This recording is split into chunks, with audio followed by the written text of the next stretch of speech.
वेदिका जब अपने भाई रुद्र के बारे में सोचती है, देवांश के गुस्से के बारे में सोचती है, देवांश ने जो उसका रेप किया उसके बारे में सोचती है।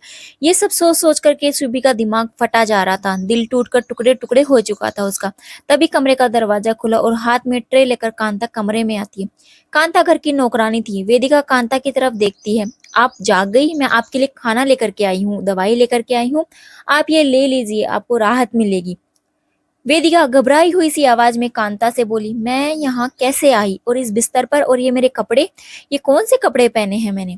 उस औरत ने वेदिका की बात का जवाब देते हुए कहा, कल रात को आप जिस कमरे में थी वहां से मैं आपको यहाँ पर लेकर के आई हूँ। आपके कपड़े भी मैंने ही बदले हैं, और कल रात को मैंने डॉक्टर को बुलाया क्योंकि आपकी ब्लीडिंग रुकने का नाम नहीं ले रही थी।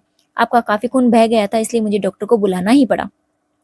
वेदिका जब यह सुनती है तो हैरान हो जाती है। वह तुरंत उठने की कोशिश करती है, लेकिन कांता वेदिका से पूछती है कि आप कहाँ जा रही हैं। वेदिका अपने आप को संभालते हुए बोली, मैं अपने घर जा रही हूँ, यहाँ पर एक सेकंड भी नहीं रुक सकती, मुझे अपने घर जाना है।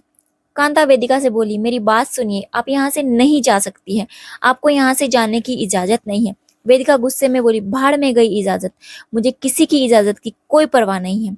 मैं अपने घर जा रही हूँ और मुझे अपने घर जाने से कोई नहीं रोक सकता है। उसके बाद वेदिका कमरे से भाग जाती है। कांता उसे पुकारती रहती है, लेकिन वह कुछ नहीं सुनती और सीढ़ियों से होते हुए नीचे हॉल में आती है।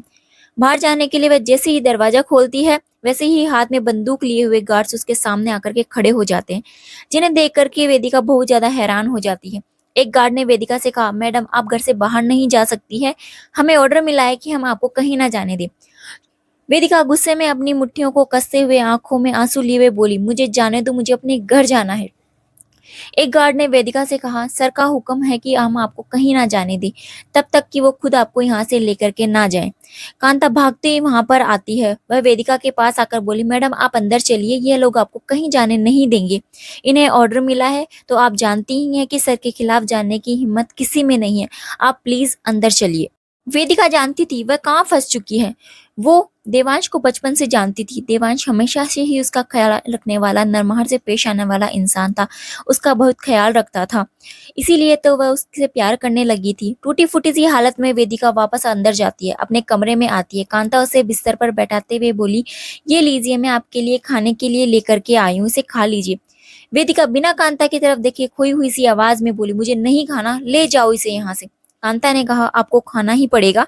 यह चीज सुनकर वेदिका को और ज्यादा गुस्सा आने लगता है। अगर आपको हमारी ये कहानी पसंद आए तो हमें कमेंट करके जरूर बताना और हमारे चैनल को लाइक और सब्सक्राइब जरूर करें।